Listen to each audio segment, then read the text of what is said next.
I didn't ask much from life.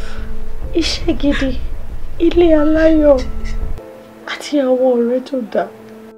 Tí ẹ̀dá bá pàdé pẹ̀lú nǹkan tí Olúwa rán ní láti ṣe, Olúwa máa pèsè gbogbo ìrànlọ́wọ́ tí ó ní láti jẹ́ kí ẹni náà ṣe àṣeyọrí. This is the only life I have.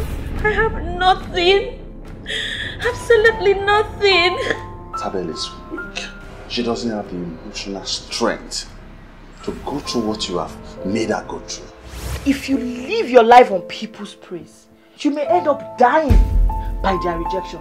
Ó sọ pé business ló study in school. Mi ò ní pé mo study business. Mo ní when it comes to business, pé ó máa ń gbá lórí mi.